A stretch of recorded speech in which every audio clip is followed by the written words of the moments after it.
Subscribe करो please. প্রসিদ্ধ শহরের এলাকায় অনেকগুলো রিকশাওয়ালা পবনের জন্য কাজ করত। পবনের কাছে অনেকগুলো রিকশা ছিল ও অনেকগুলো ড্রাইভারকে কাজে রেখেছিল। ওরা সবাই সারা দিন রিকশা চালাতো আর বিকেলবেলা সমস্ত টাকা পবন শেঠকে দিয়ে দিত। আজকে কত টাকা রোজগার করেছো? মালিক, আজকে 1000 টাকা হয়েছে মালিক। সকাল থেকে রিক্সা চালাচ্ছ আর শুধু 1000 টাকা নিয়ে ফিরে এসেছো। আরে অন্তত পক্ষে 2000 টাকা নিয়ে আসবে তো। যদি এইভাবে চলতে থাকে তাহলে আমি তোমার মাইনেও অর্ধেক দেবো। হ্যাঁ সাহেব, আমি তো সারাদিন অত পরিশ্রম করেও মাত্র এই সামান্য টাকায় রোজগার করেছি। আজকাল এসি বাস শুরু হয়ে গেছে, সেই যখন এসি বাসে করি এখন সফর করছে, এটাই তো সমস্যা। এই আমাকে অজুহাত দিও না তো। আমার মনে হয় তোমরা টাকা পয়সা পকেটে ভরে নাও, হ্যাঁ, আর আমাকে মিথ্যে বলো যে এত রোজগারি হয়েছে সামান্য। না বাবু, আমি এরকমটা কখনো করি না। আমি একজন সৎ মানুষ, আমি কখনো আপনাকে ঠকাইনি বাবু। আমি খুব ভালো করে জানি যে তুমি কত সৎ মানুষ। হ্যাঁ, তোমরা টাকা পয়সার জন্য অনেক নিচে নেমে যেতে পারো। আমি সত্যি বলছি বাবু, এসি বাস আসার পর থেকে যাত্রীরা সবাই ওতেই সফর করছে যে যদি আমার কথায় বিশ্বাস না করেন তাহলে আপনি নিজে গিয়ে দেখবেন, চলুন। হ্যাঁ হ্যাঁ ঠিক আছে, কিন্তু কাল থেকে আমার 2000 টাকা প্রতিদিন লাগবে। হ্যাঁ, না হলে তোমাদের কাজ থেকে বের করে দেবো, বলে রাখুন। আচ্ছা বাবু, আমি চেষ্টা করব। চেষ্টা না, টাকা লাগবে আমার, পয়সা। আর দাঁড়িয়ে দাঁড়িয়ে মুখ দেখছো কেন আমার? যাও এখান থেকে। নিজের মালিকের কাছ থেকে ফালতু বকা শোনার পর রিকশাওয়ালা ওখান থেকে চলে যায়। এইভাবেই পবন শেঠ সমস্ত রিকশাওয়ালাদেরকে উল্টো পাল্টা শুনিয়ে দেয়। সমস্ত রিকশাওয়ালারা চুপচাপ ওখান থেকে চলে যায়। জানি না মালিক আমাদের কেন অত বকা দেয়। আমরা সারাদিন পরিশ্রম করি, তাই না? এখন বেশি টাকা যদি রোজগার করতে না পারি এতে আমাদের কি দোষ বলো তো? হ্যাঁ, রিকশা নিয়ে কাজে চলে যায় আর সারা দিন রিকশা চালিয়ে জমা করা টাকা পয়সা পবন শেঠকে দেওয়ার জন্য চলে যায়। আজকে পুরো টাকা নিয়ে এসেছো তো, নাকি আজকেও 1000 নিয়ে এসছো? বাবু, আজকে আমি না সকালের জল খাবারও খাইনি আর দুপুরের খাবারও খাইনি, খালি পেটে কাজ করেই চলেছি। তাও মাত্র 1500 টাকাই হয়েছে বাবু। মনে হচ্ছে আমাকে নতুন লোকেদেরকে কাজে রেখে দিতে হবে। তোমাদেরকে একটা শেষ সুযোগ দিচ্ছি আমি, কাল থেকে 2000 টাকা নিয়ে আসবে। হ্যাঁ বাবু, অনেক দাম বেড়ে গেছে জিনিসের, আর আপনি আমাদের পুরো মাসে মাত্র 8000 টাকা দেন। এতে আমাদের পরিবারের তো ভালো করে সংসারই চলে না। আচ্ছা, তাহলে তোমরা কি চাও বলো তো? যে সব পয়সা আমি তোমাদেরকে দিয়ে দেবো? শুরু থেকেই আমার তোমার উপরে সন্দেহ হচ্ছিল। হ্যাঁ, কাল থেকে আর কাজে আসতে হবে না, ঠিক আছে? পবন শেঠ রাগের চোটে সমস্ত রিকশাওয়ালাদেরকে কাজ থেকে বার করে দেয়, যার কারণে সমস্ত লোকেরা খুবই উদাস হয়ে যায়। জানি না এখন আমরা আমাদের বাড়ির সংসার কি করে চালাবো। রিক্সা চালানো ছাড়া আমরা কোনো কাজও করতে পারি না। সমস্ত রিকশাওয়ালারা নতুন কাজ খোঁজার জন্য এদিক ওদিক ঘোরে, কিন্তু পড়াশোনা না জানার কারণে ওরা কোথাও অন্য কোনো কাজ পেলই না। অন্যদিকে একটা এলাকায় আবর্জনা তোলার একজন লোক ছিল, যে ডাস্টবিন থেকে সমস্ত প্লাস্টিকের বোতল নিত। যবে থেকে প্লাস্টিকের বোতলে জল আসা শুরু হয়েছে তবে থেকে অনেক প্লাস্টিকের বোতল আমি পাই এখানে। আমার তো অনেক লাভ হচ্ছে এই বোতল দিয়ে। হ্যাঁ, সেই লোকটা সারা দিন পরিশ্রম করার পর প্লাস্টিকের বোতল একত্রিত করত আর নিজের গলির কাছে এসে সমস্ত বোতলগুলোকে রেখে দিত।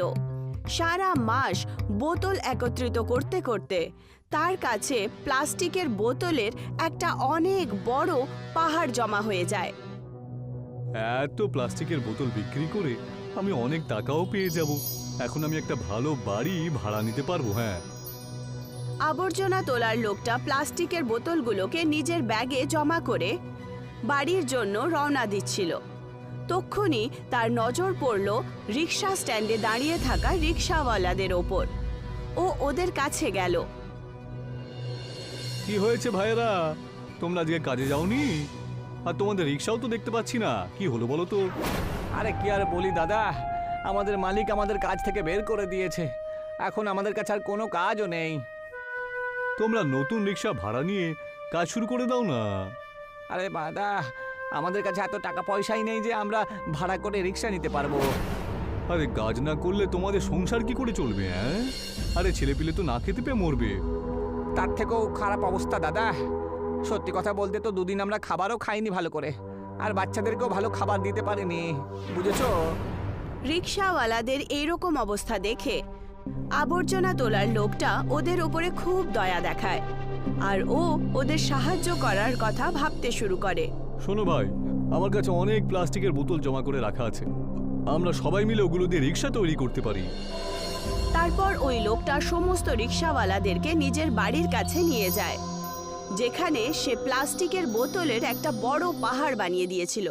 কিন্তু দাদা, এইসব দিয়ে তো তোমার পেট চলে, তাই না? তুমি যদি সব বোতলগুলো আমাদেরকে দিয়ে দাও, তাহলে তুমি তোমার সংসার চালাবে কি করে? আরে আমি তো একাই থাকি, আমার চিন্তা করো না তুমি। আর তোমাদের পেট কি করে চলবে সেটা ভাবো। আমি তোমাদের বড় দাদার মতন, তোমাদের ঘরে রান্না হলে তাহলে আমারও খিদে মিটে যাবে, বুঝেছো? ওই লোকটা আর সমস্ত রিক্সাওয়ালারা মিলে মিশে প্লাস্টিকের বোতল জুড়ে জুড়ে রিক্সা বানানো শুরু করে দেয়। দিন রাত অনেক পরিশ্রম করার পর ওরা সবাই অনেকগুলো রিক্সা বানিয়ে তৈরি করে ফেলে। চলো, দেবী মাতার মন্দির থেকে আমরা চাবিটা গিয়ে নিয়ে আসি। ওনার আশীর্বাদে আমাদের রিক্সা বেশ ভালোই চলবে। এখন এদের কাছে সমস্ত রিক্সাওয়ালাদের জন্য একটা একটা রিক্সা তৈরি হয়ে গিয়েছিল। সমস্ত রিক্সাওয়ালারা একটা দেবী মার মন্দিরে যায় আর পুজো পাঠ করে। পুজো করার পর সমস্ত দেবী মায়ের নিচে রাখা চাবি নিয়ে নেয়, আর সেই জাদুই চাবি দিয়ে নিজের নিজের রিক্সা স্টার্ট করে দেয়। বন্ধুরা, আমাদের আগের রিক্সার থেকেও ভালো রিক্সা দেখছি, এটা আরো মজবুত দেখছি। আর এর মধ্যে আমাদের গ্যাস ভরারও কোনো দরকার হবে না, অন্ততপক্ষে গ্যাসের টাকাটা তো বেঁচেই যাবে। এখন সমস্ত রিক্সাওয়ালারা নিজের নিজের রিক্সার মালিক নিজেই ছিল। যখন ওদের মন হতো তখন ওরা রিক্সা চালাতো, আর ক্লান্ত হয়ে যাওয়ার পর ওরা আরামও করত।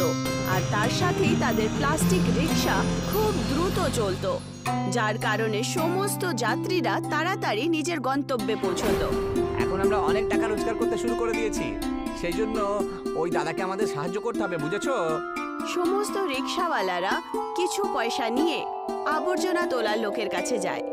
এই নাও দাদা, কিছু পয়সা আমরা পেয়েছি, এটা তুমি রেখে দাও। আরে এইসবের কি দরকার ছিল বন্ধুরা? আমি তো নোংরা জড়ো করে সংসার চালিয়েই নিচ্ছিলাম। তুমি সারা মাসের পরিশ্রম করা জমা করা প্লাস্টিকের বোতল আমাদের দিয়ে দিলে। আমাদের এই রোজগারের উপর তোমাদের অধিকার আছে, সেই জন্য আমরা আমাদের অধিকারের কিছু ভাগ তোমাকেও দেব।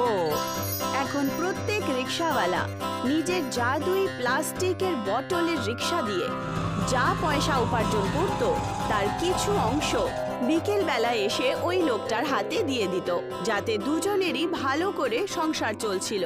তাড়াতাড়ি নিজের প্লাস্টিক বটল রিক্সা দিয়ে সমস্ত রিক্সাওয়ালারা আর সেই আবর্জনা তোলার লোকটা ভালো পয়সা রোজগার করে ধনী হয়ে যায়, আর নিজের জন্য বড় বাড়িও কিনে ফেলে, আর তার সাথেই অন্যান্য লোকেদেরও সাহায্য করা শুরু করে